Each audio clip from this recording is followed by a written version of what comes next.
nafas hidup orang Kristen, nafas hidup orang percaya yang pastinya adalah doa. Bapak Ibu saudara-saudara yang kasih Tuhan, ketika kita berada di dalam tekanan, ketika kita berada di dalam masalah silih berganti datang dalam kehidupan kita, ketika kita mencari jawaban doa, datanglah kepada Tuhan. Datanglah kepada Tuhan karena Dia adalah sumber dari segalanya. Lewat kita berdoa kepada Tuhan, itu akan menjadikan kita kuat. Itu akan memberikan kemenangan dalam kehidupan kita melewati setiap tantangan, rintangan yang terjadi dalam kehidupan kita. Bapak Ibu saudara-saudara yang kasih Tuhan, Kolose pasalnya yang ke-1, inilah adalah surat yang diberikan Rasul Paulus kepada jemaat yang ada di Kolose. Ketika jemaat Tuhan menghadapi tantangan yang besar, mereka menghadapi pengajaran sesat muncul di jemaat yang ada di Kolose. Dan pada waktu itu jemaat yang ada di Kolose, mereka sedang bertumbuh dalam iman mereka. Dan ketika pengajaran sesat itu datang di jemaat Kolose, Paulus mengirimkan surat kepada mereka untuk mereka bertekun di dalam doa, untuk mereka menyampaikan setiap doa mereka kepada Tuhan, untuk mereka memiliki iman yang kuat agar supaya mereka tidak mudah digoyahkan.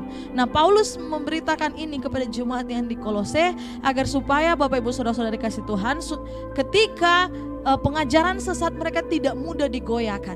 Ketika pengajaran sesat muncul, mereka tetap teguh di dalam Tuhan.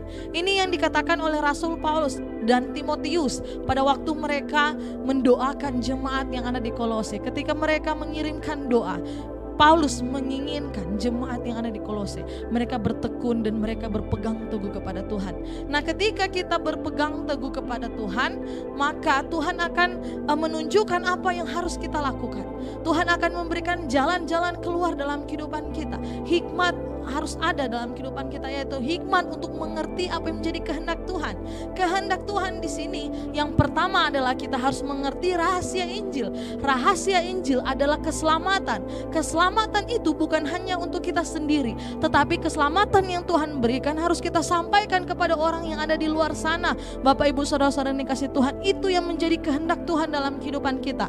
Yang kedua, kehendak Tuhan adalah bagaimana orang percaya itu harus hidup. Apa yang harus kita lakukan? Yang harus kita lakukan adalah kita harus menjadi penurut-penurut Tuhan, melakukan apa yang menjadi kesukaan Tuhan, melakukan apa yang menjadi perintah Tuhan. Nah, kita juga harus hidup di dalam pertobatan.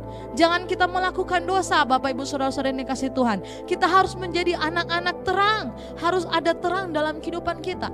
Anak-anak terang itu adalah anak-anak yang berbuah-buah akan Tuhan. Hidupnya akan menjadi hidup yang berbuah. Dan yang ketiga adalah kita menuruti kehendak Tuhan, kita harus meresponi panggilan Tuhan dalam kehidupan kita. Responi apa yang menjadi panggilan Tuhan. Ketika Tuhan menghendaki kita untuk menyampaikan kebenaran firman Tuhan, Tuhan menghendaki untuk kita menyampaikan rahasia Injil, kita menjadi orang-orang percaya yang melakukan kehendak Tuhan. Yang ketiga adalah meresponi panggilan Tuhan. Layani Tuhan dengan segenap hati. Karena ketika kita melayani Tuhan, kita kuat, kita akan dibenarkan oleh Tuhan. Dan melayani Tuhan akan ada upahnya. Bapak Ibu saudara-saudara yang dikasih Tuhan, Tuhan akan curahkan upah dalam kehidupan kita. Tapi jangan ingat upah dulu, kita lakukan dulu apa yang menjadi bagian dalam kehidupan kita. Maka berkat, sukacita, damai sejahtera, keselamatan akan Tuhan berikan dalam kehidupan kita. Amin. Puji Tuhan. Tuhan Yesus memberkati.